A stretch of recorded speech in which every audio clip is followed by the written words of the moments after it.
The special meeting of the Auburn Housing Authority Board of Commissioners for May 23rd, 2023 is called to order. This meeting is being recorded. Is there anyone in attendance who is also recording the meeting? No. The purpose of today's meeting is to reorganize the board. Once the nomination for chairman has been made and voted to accept, the meeting will be turned over to the new chairman. For roll call, please state your name. I, Sharon Catino, here. I, Rose Turner, here. I, Roberta Briggs, here. I, Wendy Steinhilber, here. Monica Locker here. Okay, may I have the nominations for chairman, please? I, Sharon Catino, nominate Roberta Briggs for chairperson. May I have a second? State your name to second the motion. I, Rose Turner, second the nomination for Roberta Briggs. Okay, so now you need to vote. State who you are and how you're going to vote.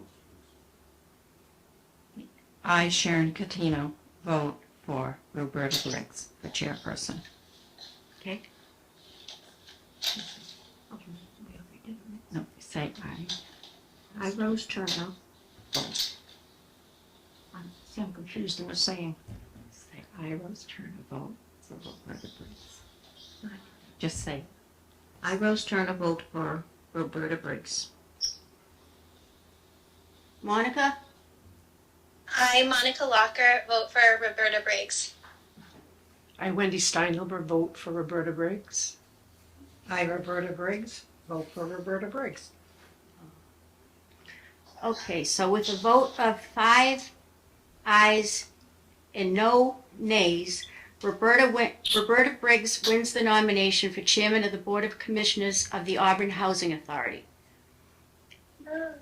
And I want to just say that we have a new board member, Wendy Steinhilber. She was elected in this last election, so we want to welcome you. Thank you. And we want to thank Wayne Page for 10 years of service to the Auburn Housing Authority Board. And now the meeting is turned over to Roberta Briggs. I, Roberta Briggs,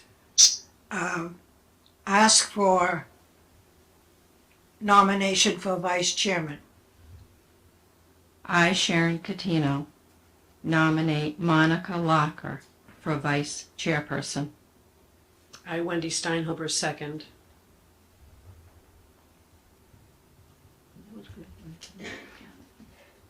I, Roberta Briggs,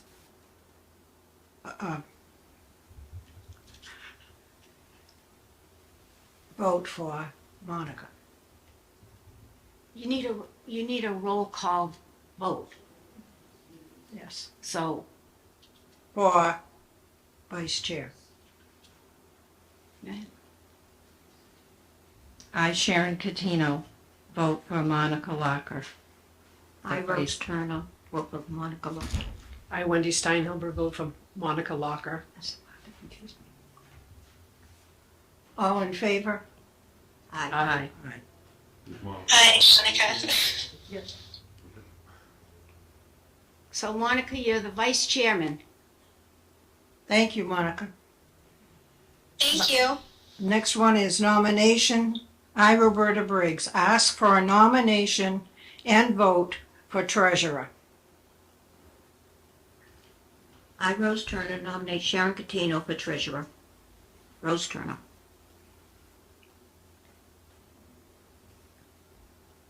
Monica? I, Monica Locker, second the nomination for Sharon Catino for treasurer. Okay. So, do we get your vote? I, Wendy Steinhilber, vote for Sharon Catino for treasurer. Okay, all in favor then. So, congratulations, Monica. Sharon. Ch- I apologize. apologize. So we only just started doing these roll call votes. Can we go over the exact format for how they should work?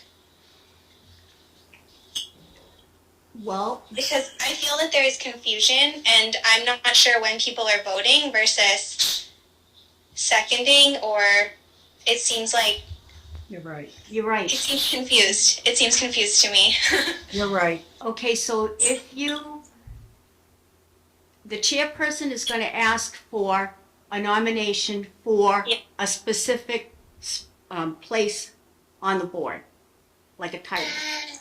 So then Yes. somebody actually has to make a motion, but you're going to Yes. have to state who you are first, because people watching from home don't understand who you are. So by stating who you are in a roll call, you could say, I, Sharon Catino, nominate such and such. I, Rose Turner, second that motion. And then it's like all those in favor would be another roll call vote, and you would say who you are and how you're voting.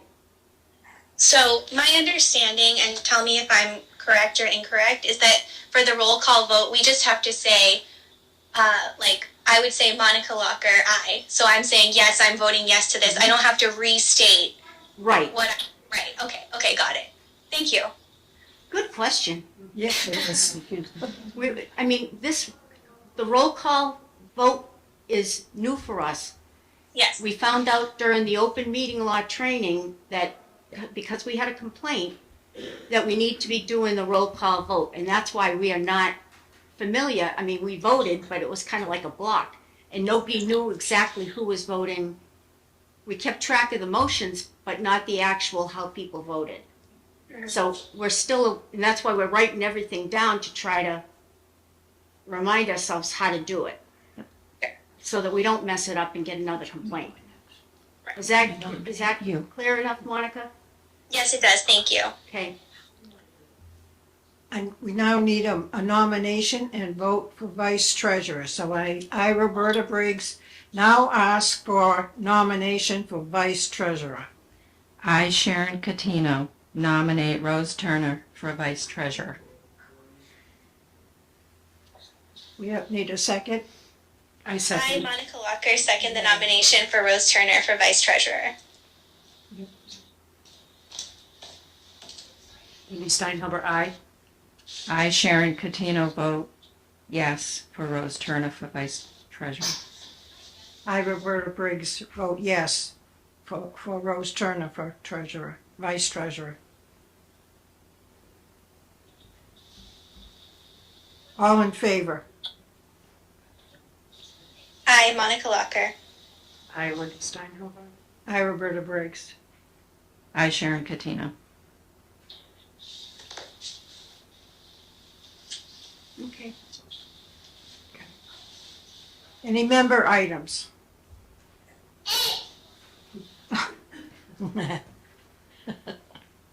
Monica has young children. I do have a member item. Okay.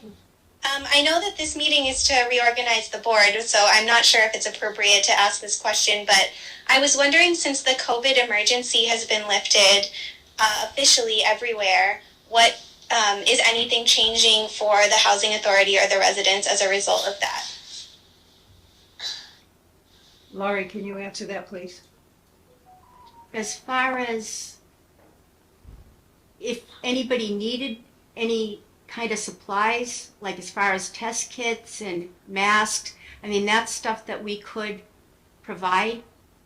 As far as the community room spaces, they're open, but the kitchens aren't open because at this point we're not Serve Safe certified. I was, but mine expired during COVID, and I haven't renewed it at this point. And as far as the storing things in the community room, we don't have any way to secure people's personal property. So anybody could go in and help themselves to potato chips or whatever, but we don't know who's using other people's things. Do you know what I mean? Like, we don't control who's using cream for coffee or any of that. So we're not encouraging the kitchens to be open, but we are encouraging people to play cards and get together. And as we go forward, we're hoping to do more, but as far as having people leave their things there, we have no way of guaranteeing that somebody wouldn't take or touch their things. Is there a policy in regards to how the community room is used, things being left behind? And what is the plan for the Serve Safe certification that was expired? Are you going to be taking another class, or is there someone else that you've recognized that would be responsible for that? There isn't any staff member that would be Serve Safe certified at this point because we all took it at the same time. Roberta was actually Yes. in that class. So as far as going forward, we don't plan on having any kind of events because the state informed us that we can't use any money from our budget to pay for events. Do you know what I mean? Like, in other words, if the tenants wanted to have like a yard sale or a bottle and can drive, it would be up to the residents to do it themselves to earn the funds. Because in the past, we've always had a Christmas party. We have had bus trips. When I first started, we tried to, but then it was like, are we competing with the senior center in FASCA? Because that is one of their missions is to provide extras that the senior center can't provide. FASCA steps up and they do provide bus trips and different cookouts, and the congressman or the state rep, you know what I mean? The politicians do come in. Mike Moore has events for the residents, but it's not our function per se to put these things on. Right, but what about residents who maybe their grandchildren want to come and have cake with them? They can't use the kitchen to cut and serve a cake, and does that require Serve Safe certification? Anytime you put any food out, you really need to have somebody there that is Serve Safe certified. Because say somebody were to choke on the cake, or if the cake was old and somebody got sick on the cake, the housing authority can't be held responsible for what other people bring in. Right. Do you know what I mean? Absolutely not, but it seems to me that if, they've got one-bedroom apartments, if they want to get together with family to, have a little birthday get-together and somebody brings a cake and... And see, prior to COVID, they were able to use the space. Right, but COVID, all of the restrictions on COVID have been lifted. You said so yourself, right? So, Well, I didn't say it, Monica did. okay. But I don't know. That's something I'm going to have to ask the state about. Yeah, let's find out about that, please, if you wouldn't mind. That'd be great. But I don't want to be held personally responsible for anything that other people bring onto the property. We have a Right. form that people fill out that they To are request the responsible. space. Yep, to request the space. Mhm. So that's something that we can get clarification on. Okay. All right, I'll Because look forward residents to have that. asked. Okay. But at this point, we're not sure where we were going to go with this. I mean, in the past, I've actually made chicken pot pie and served it to the residents. Things were different prior to COVID. Now that COVID has happened, everybody's looking at things in a different way, but we'll ask state and federal how they feel about it. Okay. But we can't be taking on any liability for the housing authority based upon what other people do. And do you anticipate you'll have an answer for that at the next meeting? I don't know. Depending on what they say, Okay, the state is, we can ask. okay. And I can certainly That's all you try. can do is ask. Okay, Yep. thank you. Can certainly try. Thank you, Lori. One thing I'd like to do that we haven't, Welcome, Monica. Oh, I'm sorry. What did you say, Monica? She said, thank you.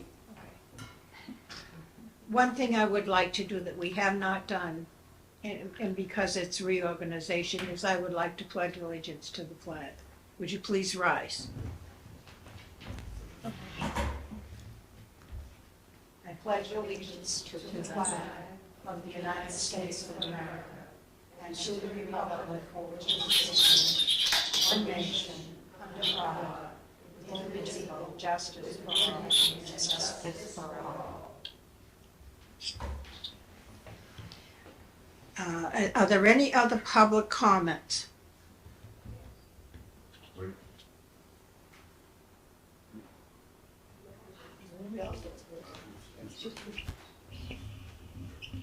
Please state your name. Hi, my name is Brenda Raposa. I live at the Peace Packagug Village Federal Side. I am here on behalf of my 13-year-old Shih Tzu. I recently received a letter from Betty stating that my dog could not visit a tenant anymore because my dog barked twice with his 2 bones and then water and then proceeded to her lap. Then Betty said to me and the tenant that my dog and I should not be visiting with her, but there are plenty of tenants that have family members visiting with their dogs. I am tired of AHA picking on my dog. I would like to see a retraction of this letter because this is discrimination. Laurie? We received 2 complaints in writing that the dog was barking and disturbing another resident. We have turned it over to the attorney to get a clarification on what can be done because we did get the complaint in writing. We have to respond to that complaint. We have to investigate it, which we have done, and we're waiting for a follow-up from our state attorney as to what action can be taken.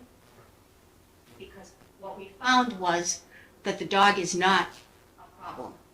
Nobody in her building has complained about the dog, and other residents that live in the same building as the tenant that was having the dog visit, nobody in that building complained about noise from the dog either. So I have one resident that complained, and we had to respond to that complaint, and that's what we've done, and we're waiting for clarification from the attorney. Where we go from there, okay?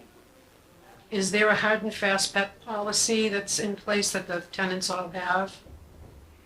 There isn't anything that states that one tenant or a resident can't have a visitor with a dog.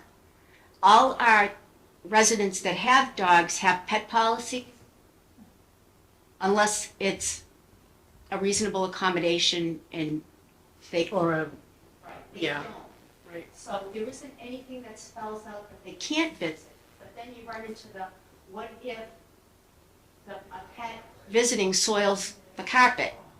Then who's responsible for that? Well, doesn't the owner of the pet pay a pet deposit? For the apartment that they're in, but they don't pay for an apartment that they're visiting. Do you know what I mean? I do. So if there was an accident in the resident's apartment, that would be one thing, because they have a pet deposit that they pay. It's $160, so it certainly doesn't cover any kind of replacement, but it is something. But we don't have anything in writing that says that Brenda can't bring her dog to another apartment. It doesn't spell it out. Mhm. So we've asked the state for clarification on that. Right. Like because, I mean, say it was a comfort animal, or like say somebody was blind and they needed the dog to help them get to visit somebody. So there has to be some kind of accommodation that's made, but we don't have anything in writing, and we need clarification from the state as to how other housing authorities have handled this, because I'm sure this is not the first time that this has happened. but we're waiting for the attorney to give us clarification going forward, because we have to respond to the initial complaint in the appropriate way. But now we also have to respond to Brenda and how her situation with her pet is being handled. So you did find that there was just the one complaint and that everybody else seemed to be okay with the dog and that there was not a lot going on? Okay. So we actually had, she put it in writing twice, because she did not feel that we had responded to her. So we've received 2 complaints in writing from this one particular resident. Then we turned around and spoke with the woman whose Brenda's pet was visiting, and we also responded to Brenda saying that, we received a complaint about your dog, spoke to the other residents in Brenda's building. Nobody has ever complained about this dog. Nobody. Nobody outside that sees this dog has ever complained about this dog. And Brenda's walking the dog a lot. Nobody's ever complained. It's just this one particular resident complained twice in writing. So we have to respond to that. Sure. And upon investigation, she's the only one that's complained about the dog. There was nothing to support the complaint. Nothing. Okay. Thank you. And we have statements from people in writing in support of Brenda's dog not being a problem. Do you know what I mean? So if in fact we get taken to court on this, which may happen, we can prove that the dog is not a problem to anybody else. He's a problem to her, and that's as far as it goes. But we've got to get confirmation from the attorney and we made her aware that we did get this complaint. So is this opportunity to put a policy in place about pets and bringing them to other apartments? And would it make sense that the pet cleaning fee followed that animal where it went? And if in fact it did soil someone else's apartment, had to be cleaned up, then another pet deposit would be necessary?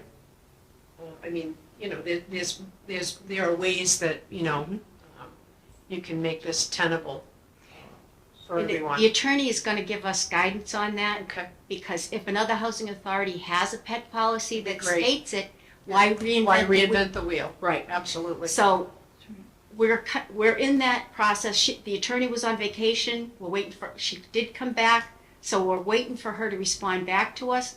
But I'm sure other housing authorities have had the same issue. We just haven't. Sure. And we need to make sure that what we do is legal, because then we'll get dragged into court again, which we're trying to avoid. Okay. But that's something we are working on. And we always try to follow state and federal laws. Absolutely. Anybody else?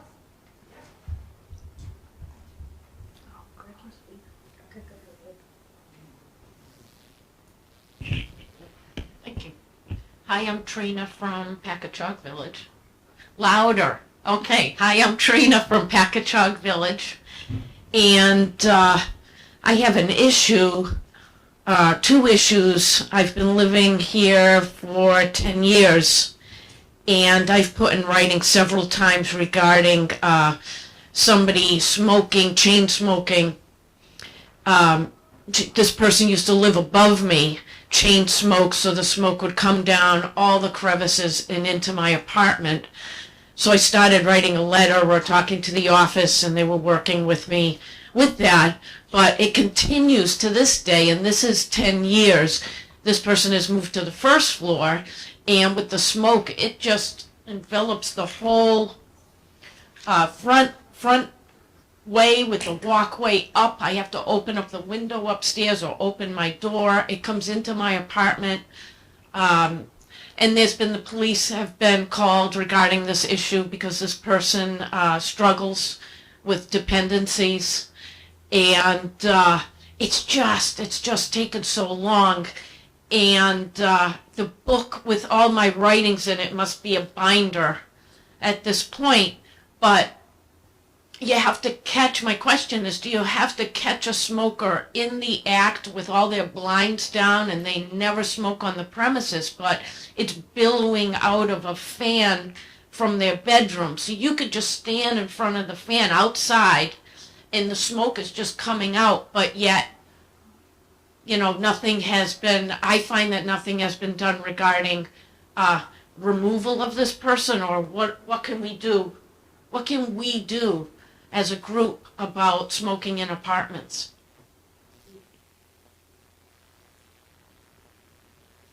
Okay, we have a non-smoking policy. We've had one for years. We have to prove that they are smoking in the apartment or on the property, because the whole property is smoke-free. We don't have any spaces designated for smokers. It's all smoke-free. We have to prove, so in other words, we have pictures of ashtrays with cigarette butts in them, not enough. We have to have a picture of somebody actually having the cigarette butt in their mouth in order to go after them for smoking. It doesn't make any sense. So the fact that we can smell it, we can see it coming out of the window is not enough. We have to actually physically, somebody has to see them smoking on the property and take a picture of it. Excuse me, Lori. Go ahead. So I can understand that, but I also find it somewhat concerning to sort of have this rule that almost encourages people to, you know, take photographs of each other without permission. I'm wondering, where does that come from? That's the attorney, because it's like, I could turn around and say that I know somebody smokes because I saw him at Shaw's pulling in with a cigarette butt in their mouth. I personally seen that. But is that, was it something that I saw on the property? No. Do I know they're a smoker? Yes, I do. But can I prove they're smoking on the property? No, I can't, because I didn't see them smoking on the property. We have smokers in buildings where people are on oxygen, and they just don't get it because they don't care. We're in the process of pushing to evict somebody now that has been smoking for years. She's hurting the people in her building. She's been made aware of this on a number of occasions, and we have gone to the attorney. We've had a pre-termination eviction hearing. We will be scheduling another one with this particular resident, and then going forward, we're going to push to evict.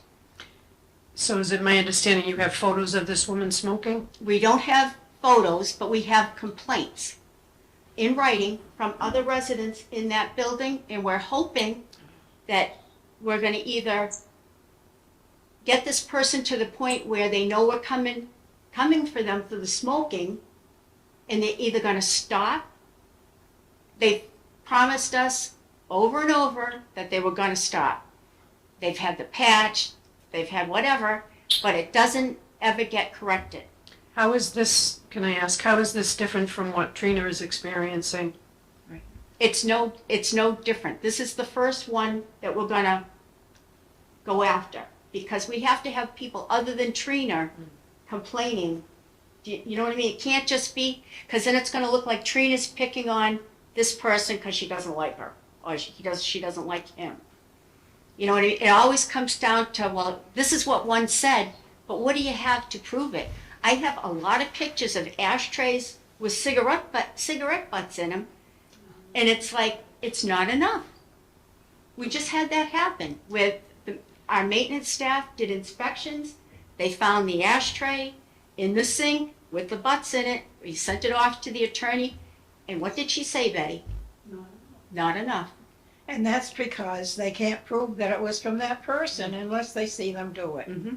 But it was still in the apartment. It was still in the sink. That's right. The butts were still there. But they could have had a visitor. Right, and that's But why they I'm can't- curious why one situation is smoke different either. than the other. It's the same. Yeah. It's the same. So people in Trina's building, besides Trina, need to be writing letters to you to let you know that it's also bothering them. Is that And Wendy, what you recommend? I'm not so sure that they won't, because I'm not so sure they're not smoking also. Sounds like it's a problem. It is a problem, and I think it's not just one person in Trina's building, I think it's multiple. So it's gonna be hard for her to get somebody else to complain about it, when in fact, they may be contributing to the problem. But that's something that we have to work through to the attorney, because we're not, at this stage, we want evictions, because this has gone on long enough. But we can't evict unless the attorney feels that we have enough to go forward. And it's not just Trina's building, it's happening in other people's building too. So we're pushing forward with one, because we hope we have enough, and we're gonna see how that one goes. And then if we can go forward with that one, then we can turn around and start addressing it in the other buildings. Thank you for that. Can a visitor that comes into the front door where the stairs are, and they experiencing the smoke, can a visitor write a, "Hi, I am concerned, I visited this"? Okay, The more documentation that doesn't come from us, that comes from the residents, visitors, whoever, then it's like, it's an impartial person making this complaint. It's not coming from, we're not picking on anybody, we're just responding to the complaints. And then we can turn around and present that to the attorney, and then the attorney can decide from there. But the one with the most paper wins. That's the bottom line. right, and it can't be just me. Right. Right, okay. My second part is, when the smoker moved from above me to the first floor, I have now, for 7 years, have a tenant above me that had two male cats that were not fixed, thank you, and they sprayed. I don't own cats, I don't know about cats, but I certainly know an awful lot about them now. There's a litter box, and this is from years that Auburn Housing Authority has been working with me on this, and has experienced cat litter all over their floor, all over the carpet, and also witnessed wet urine spots. That would be above my bedroom closet. So that would be the tenant above me in their bedroom closet. There must be an area where the cats sprayed and soiled the carpet. I know that Auburn Housing, I think, made them get rid of the second cat, which was great, but now there's still a male cat there. And for 7 years, maybe 6 years, because it took a year for this urine to soak through their carpet, through their floorboards, subfloor, into my ceiling. I don't have any liquid coming down. I only have the stench of this male cat urine for 6 years in my bedroom closet where my clothes are, which I have to launder. I have sprays, deodorizers, damp rid. I clean the wall. I spray the wall. 6 years. I got a dehumidifier, which Auburn Housing let me claim because it's for the humidity in my apartment. And when it's summer and it's humid, my whole apartment is cat urine. It comes down my pipes from my kitchen sink. It comes down the pipes in one of the cabinets in the kitchen. Maintenance has come and used some insulating foam to put in all these crevices to stop this odor. It comes down my medicine cabinet, all the crevices from there, which I have taped and caulked. It comes down in my closets, the odor. It is everywhere. Maintenance has come on another occasion and taken pictures of all the areas where I have this odor, because you can't, how can you show an odor. So they took pictures of my bedroom closet, like 3 or 4 of the ceiling, which has spray foam insulation there. And that was maybe 4 years ago. I don't want to say 5, but it could be 5. I'm filling up with emotion right now because it's been 6 years. This person also has like so much drug activity going in this apartment, multiple people staying there for weeks at a time with their garbage bags, and goes out the back way through the grass so nobody will see them. There's been multiple police coming to this apartment, firemen, resuscitation, ambulances. And I'm sitting downstairs saying, I keep calling, I keep putting things in writing. I'm here actually today because of this, because it's like, I really don't know what to do. And I've been offered to move, but I love my apartment. It's in a great place for me, for my disabilities, and I'm just looking for help today, if anybody, just to get it out there, where I need help on this issue and to know what we're gonna do going forward. Lori, have you received letters? Yes, multiple, Trina has documented all of this. And we're just gonna have to, I mean, the drug activity is tough. The cat issue, we're just gonna have to have the attorney tell us that we can, tell her she can't have a cat. She couldn't have 2 cats. We did tell her to get rid of the second one. But we're just gonna have to consult with the attorney again and just get rid of the cat and then go back in and rehab that space, to get rid of the odor. My ceiling, Okay, yeah. so going forward, I mean, I can contact the police to see if they're aware of anything. Excuse me? Go ahead. So I'm curious, so you said there can be a pet policy and that people can have pets. Is it required that everybody is allowed to have a pet? Because typically, at least in leases that I've had, there's like a clause in there that's like, you can have the cat unless this happens, basically. Right? Do we not have a clause like that in the lease, or? We do have a clause. So we could actually ask to have the pet removed, and we would have to prove the damage that has been done, but that's something that we're gonna have to consult the attorney on. This has been going on for years. She's correct in what she's saying. And the drug activity, she has reported that, and she's correct in what she's saying. But the drug activity is a little harder to prove. And of course, Trina's the one that's affected because she's below. So it's not like other residents are complaining about the smell because they're not smelling it, whereas she is. So it's something we're going to just push forward, Trina. I mean, it's gone on long enough. And see what the state tells us. But there is a policy that says your pet can't damage, like it can't be biting or can't be damaging the building or going after other residents. It can't. It is in the policy. Right, that makes sense. And I mean, the costs associated with cat urine, it doesn't just go away. Nope.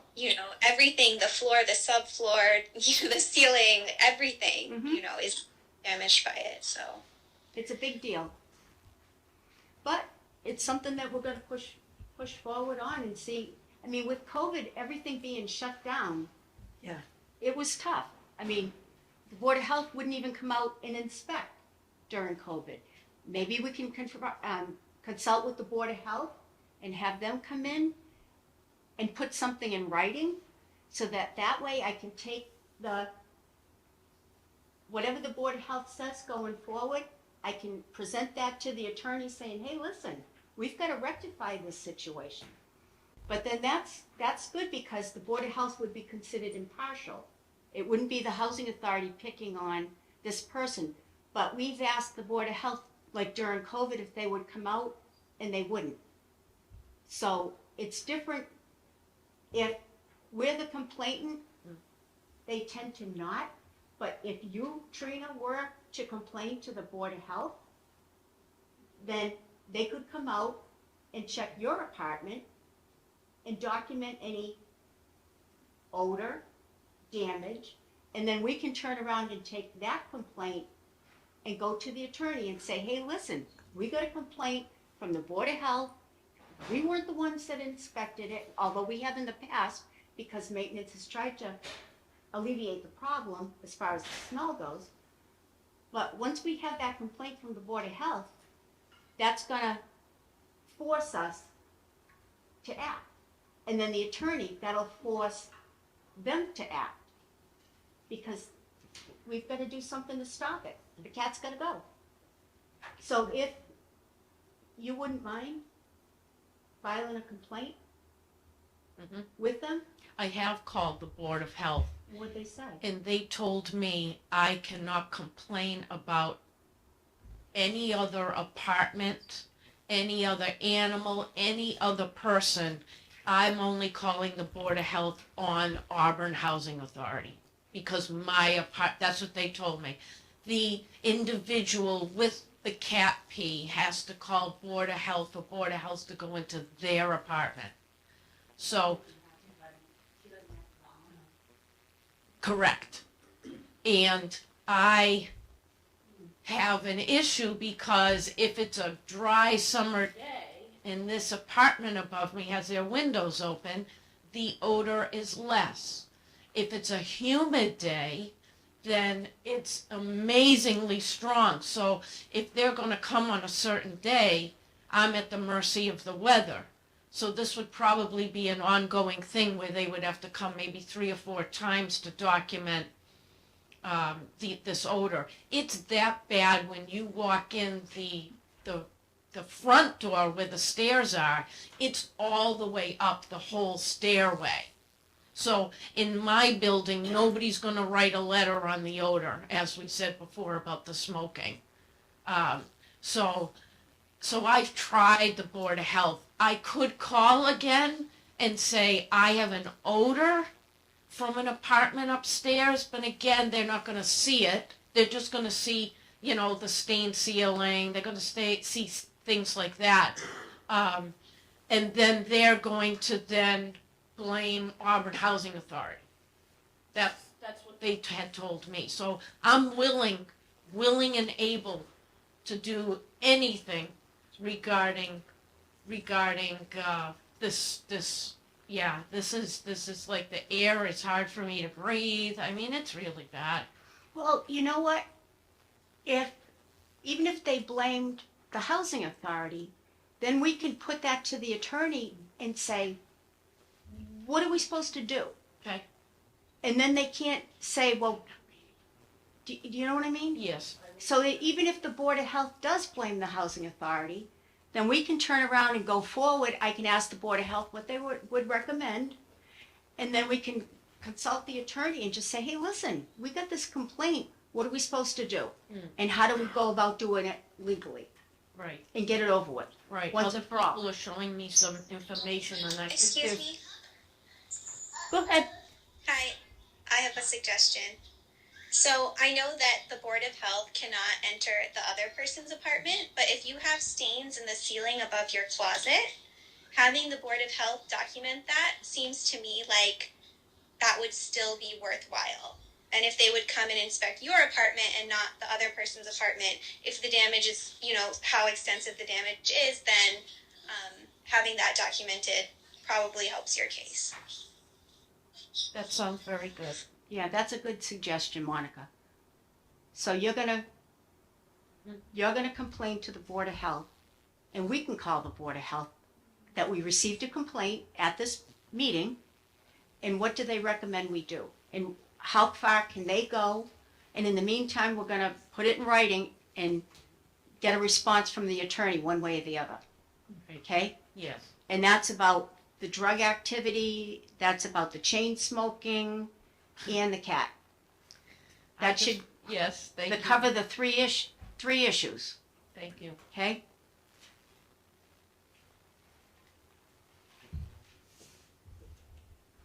Yes. Anybody else? We got any more? I'd like to remind everybody that this meeting is supposed to be for reorganization. And we're glad to have you come in and give us the complaints. But if we can possibly and I'd love to have you come to the regular meetings too. We've heard 2 meetings, so I definitely want you to go ahead and make your complaint today to us. But I just want to remind you that you can come to a regular meeting as long as you get put on the agenda. Okay? Thank you. Go ahead. I'm reading this for Linda Ellis, who lives in Packagug Village, in the stateside. And one thing I do have is the state public housing rules. And in that rule, it says a tenant shall not create any condition which is likely to attract rodents or insects, to cause offensive odors, or to endanger the health of any person. So this is a rule out of Boston. It is affecting Trina's health, Yes. and that should take precedence. But for Linda Ellis, our front sign on Packagug Village is falling apart. The letters are falling off. It was made by one of the maintenance men. Hasn't lasted but more than maybe 6 months. And we really should take pride, and housing should put like a V-shape sign out so that you can see the address, no matter which way you're coming on the street, and maybe have some uplights to light it up. You know, and have a little pride showing about Packagug Village, because what's up there now is not good. And Linda wrote, you don't allow people to have flowers in pots or little flags that say Happy Spring. These things make seniors feel like it's a home instead of an institution. They like to watch the birds. They're not allowed bird feeders. Some of the people can't get out and enjoy watching from their windows. And to use the reasoning they will be projectiles in a tornado, we don't really get many tornadoes. And if somebody knew the tornado was coming, I'm sure people would go out and remove these little 1-pound flags or a hanging pot of flowers that their children bought them for Mother's Day. The kitchen in the community room is not open because of COVID. We can't have gatherings. We can't even use the trash buckets. Yet you go on bus trips, Lori, with people that you don't know. We can't even get into the bathroom without going out of the community room. Then you have to unlock another door, get back into the building to use a restroom or go home. We're supposed to have tenant reps. We were told they were tenant reps, but they were told not to talk to the people. So we have nobody to represent us. We have asked Wayne to represent us in the past, and that's why you haven't seen us here before. It's because the 2 people that ran for tenant reps won't speak to us. Wayne would come and say, there's nothing I can do. I'm Laurie's boss, but there's nothing I can do. The office in the community room should be open during recent research, making people, make it easily accessible for people to get their research done. There's an office at Packagug Village. Not everybody up there has a vehicle, can't always afford a car, a Uber or a taxi, so it would be very convenient for somebody to open up that office during research season and let the people walk to that office, and maybe things would be done more quickly and smoothly. The washing machines need to be cleaned at least once a month. They smell musty. The office staff needs to be nicer and not so condescending when someone calls. And that's thank you, Linda Ellis. And now I'm Terry Moriarty. I am a tenant of 15 Packagug Village. I've been a tenant there for 12 years. I've been a tenant of Packagug Village for 10 years, 12 years. I have asked in the past where am I on the list to transfer to the back of Packagug Village to Federal, to a first floor. I have been on the list for 3.5 years, although I will say that when I first moved here 12 years ago, I applied for either or, state and federal. I was offered state. I was told you have to take what you're offered, or you'll be removed from the list or go to the bottom of the list. But 3.5 years ago, I put in an application for the back of Packagug. I have been overlooked with a variety of excuses that make no sense to me. I always pay my rent. I have no evictions. I get along with all my neighbors. I don't drink, smoke, or do drugs. I'm active in the community, president of FASCR at the Senior Center, where I also volunteer and head up various programs. Laurie, you refuse to speak to me and 95% of the other tenants, yet we are the reason you make your $96,000 a year. Using federal for veterans only is discrimination. Plus, I know of at least 10 who have transferred and at least 2 others that were offered federal without even being asked. You weren't asked for them to move to federal. You people just offered it to them. So you're skipping over. I don't understand that. We have a couple that lives there. They have been offered 6 to 7 different apartments. They left the village, moved into Millbury housing, didn't like it. A 1.5 years later, they found out there was a first floor available in the back of Packagug, and a week later they got it, which was by just flying by the applications, because they didn't need to put an application in. They're getting the cottage now, which I understand they need the cottage. They aren't physically able, but that's going to leave a first floor, and I'm going to be bypassed one more time. I'm tired of it. I'm tired of being blackballed, and I want it in writing. Where was I on the federal list 3.5 years ago, and where am I now? I'd also like to thank Wendy for stepping up to the plate and caring about the tenants. I pray you can help housing tenants, as we haven't had anyone that would listen to us. I invite you to come to the village, have a meeting, and listen to the people's needs. I'd like to know why our 2 tenant reps are not allowed to speak to us, why the rules are not for everyone, why tenants are being harassed by the office. How can Monica serve on the board and now be the vice chairman and not attend meetings? The village has older people, many wonderful people that are frustrated, disgusted, scared, and depressed, as we are losing our rights. By you changing the rules on a whim, please understand our home should be peaceful. This is not a prison. You claim to spread joy, but your actions are cold and hateful. And being on the board, running the board at FASCA, if you can't come to a meeting for three consecutive meetings, you're out.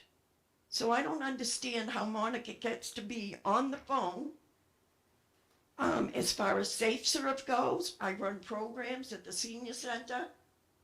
We put out a notice when we run our pitch leagues that says this food was privately made at home, that the Senior Center is not responsible for anything that happens to anybody that eats the food. That's the only thing we need to do, because we're not using their kitchen, which would be the same thing if the kitchen was opened up. We wouldn't be using that kitchen to cook. That was never allowed, even before. It would just be to be able to get in there and serve things properly and refrigerate things properly. And that community room was shut down well before COVID. And it was shut down, to my knowledge, because a tenant was having one of her alcoholic relatives sleeping in there. But then, that's affected the whole village for this one tenant. I don't understand. There's rules from this Boston HUD that aren't being followed. We have people that don't live there 9 months out of the year. They aren't there. And then when they do come back, they cause issues with my parking place. We have another one that smokes in the back with oxygen is being used. And she will outright tell you, Laurie will do nothing to me. She loves me. These two people used to work in the office. Laurie knows exactly who they are. But nothing gets done to them. And as far as dogs visiting, we have big dogs that visit other people, including Laurie's mother. And they're not from the housing authority, so they don't have a pet policy in place. It's crazy. The rules are not for everyone. Some of these old people are in tears. I mean, full-blown tears and broken down. It's not right. The older we get, the fewer needs we need to make us happy. A little 1-pound flag in our garden that says, welcome spring, or, welcome to my flower garden. I don't know. It just seems there are many more things on that property that will be projectiles in case of a tornado, instead of the little things that are being brought up. And I don't see why. I have talked to the police. I have a son that's a sergeant in Worcester. I don't see why you can't put up ring cameras where there's a problem with drugs. I don't see why you can't put up cameras where you've put somebody that's not a good tenant. We have a hoarder in there. He smells, his apartment smells, that whole hallway smells. The woman that lives across from him is scared to death because it's a fire hazard, and she's no longer able to clean the hallway, which is another thing. The people on the first floor in these buildings are supposed to take care of the hallways. They're supposed to take care of the gardens. Most people that are on the first floor are there because they have a disability. This isn't always an option. The people on the first floor are not to have to clean the hallways. They're done by, who does that, Laurie? Is That would it be maintenance? Never. In the 12 years I've been there, never has maintenance cleaned the hallway in either building that I've been in. Never. And maintenance won't talk to us anymore. They used to be friendly. Rosie went around with a petition to be a tenant rep, and I said, Rose, I'm not going to sign this unless you truly help these tenants, because it's tough. I don't know why or what you see, Roberta, that you think is such a good job. There's no good job being done there. It's all, don't talk to people. It's crazy. Causes chaos, causes hateful feelings, unkind feelings, and you're hurting older people. It's crazy. And I do want in writing where I am on that transfer list, and I do believe by saying veterans, you're doing discrimination. Living here 12 years should have given me a priority to go back there. And I am an asset to the community. I don't know, I just don't see things being done properly or being done by the way Boston says they should be done. And if you go around to some of the other developments, Oxford, Grafton, Millbury, Paxton, Clinton, you will see debts You will see plants and shepherd hooks with hanging plants. You'll see little signs that are just, welcome to my garden. It makes it a friendly place. Our place isn't friendly, and unfortunately, I've also talked to many directors. Unfortunately, Laurie, your reputation precedes you, and it's not good. I think Sorry. we have worked very hard with Lori. We have worked very hard. The whole board has worked very hard. I've been on this board for 20 years or more. And this board has always worked for the tenants. We've been very, very carefully working. Lori came to us. When she came to us, we had sent her for all kinds of training. She has done a wonderful job. And that is your opinion. I understand you're entitled to your opinion. We go by state and federal laws, and we follow them to the letter. No. Excuse me. I have them right here, and I have them in black and white. They're not being followed to the letter. I have asked Wayne on many occasions to please get me a meeting with Laurie. And when he gets back to me, my answer I get, she has no need to speak to you. And she does not speak to other tenants. Let's stop this right here. Monica? Hi. So I was going to say that I think that it's helpful not to get defensive. We appreciate your feedback. And I think that some of this could potentially be solved if we could have a clear policy in writing that determines exactly how units are allocated. That way, when there are requests for transfers or new tenants, we have something to point to say this is exactly how the decision is being made. So if we have something like that already, I apologize. But if we do not have something like that, I think that would go a long way in a situation like this. Thank you.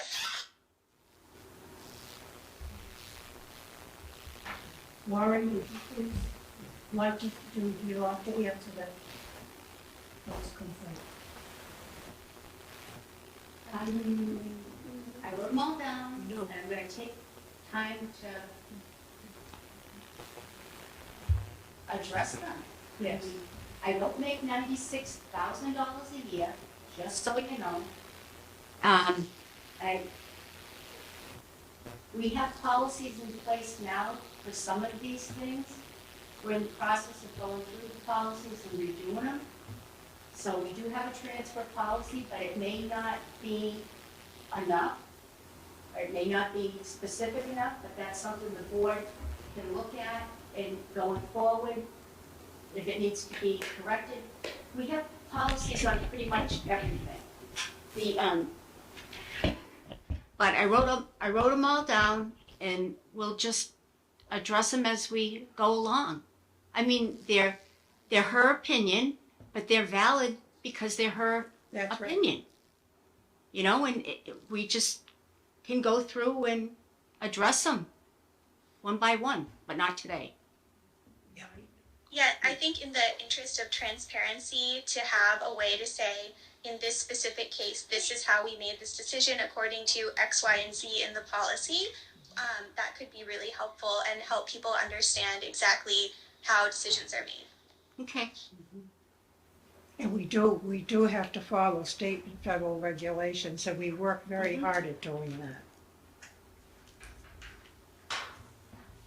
But thank you for coming forward.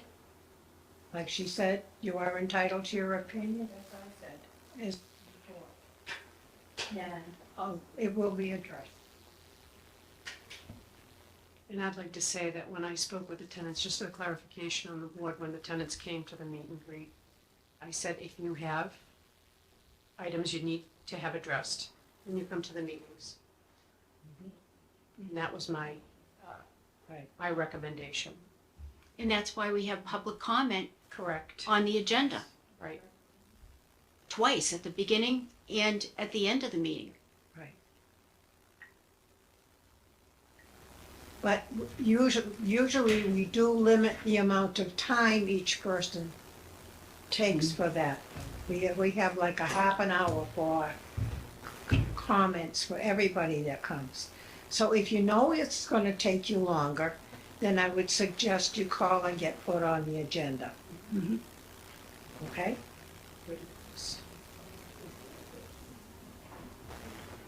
Do we get informed when the meetings are? They're public, they're on the public. They're posted. They're posted, At the town hall? and they're posted in all the facilities. Auburn Guide. Auburn Guide, right, What Chris? is an Yeah, Auburn Guide? www.auburnguide.com. You go to the government section of the town calendar. Typically, the meeting is what, the second Tuesday of the month? No. No, Also posted at the town hall. it's When the do we first meet? Thursday of the month. First Thursday of the month? But it is also- Couldn't it be posted at every laundry room? So people that don't have computers or don't have a vehicle to get to the town hall, you know, so we would know when the meetings are. We can do that.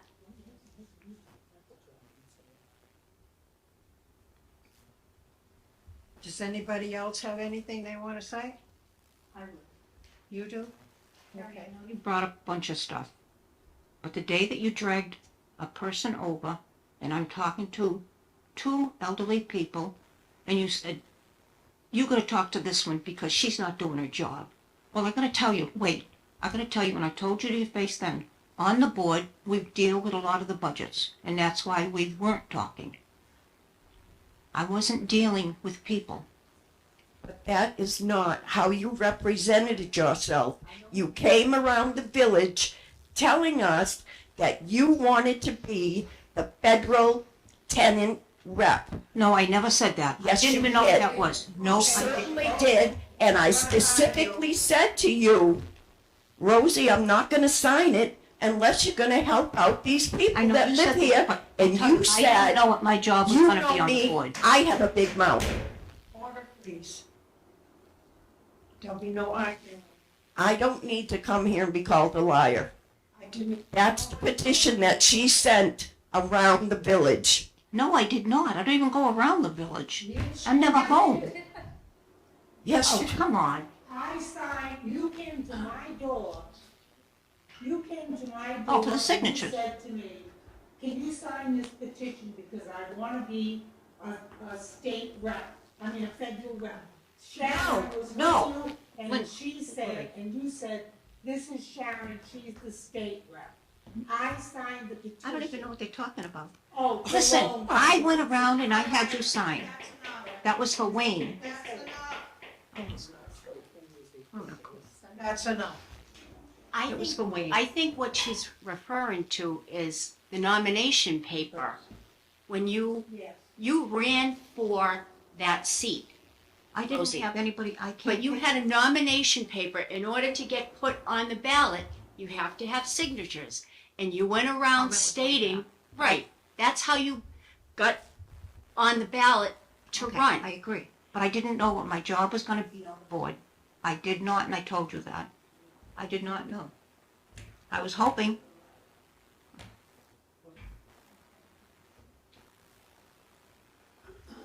All right, anybody else have any? You said you had something too. All these girls said everything that I was gonna say, Okay, mostly to do with that precious little dog that causes no problems. okay. Can we just have your name, please? Linda Mayshu, 72 Packagug Village. Thank you. And the other thing, I felt bad for all the seniors that didn't have their plants and birdhouses, and I was trying to figure out why. And just one other thing.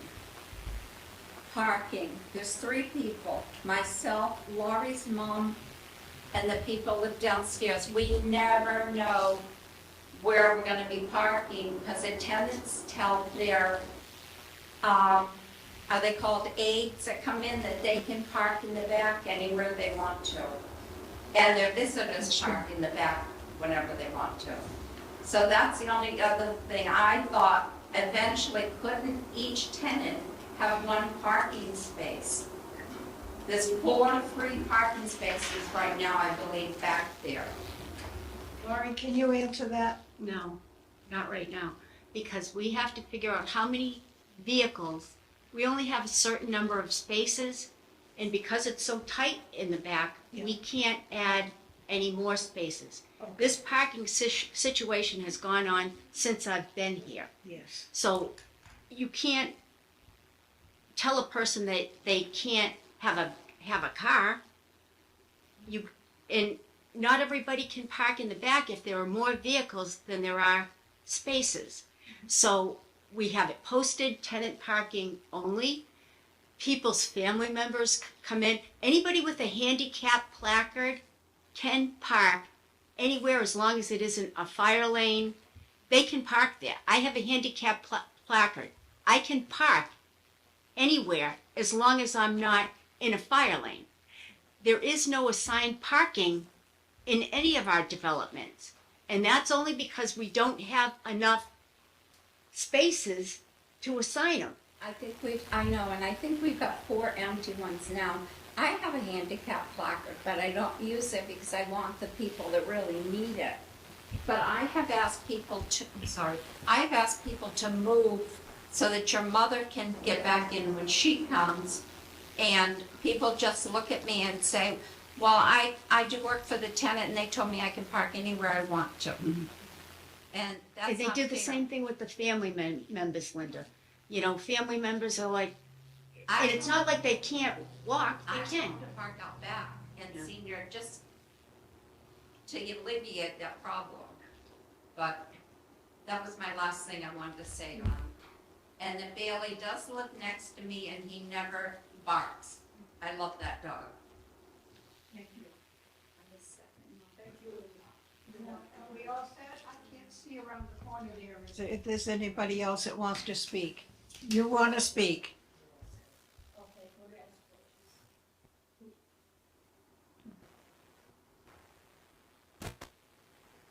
Go ahead. No, they're all- Oh, you're all set. Okay. Okay.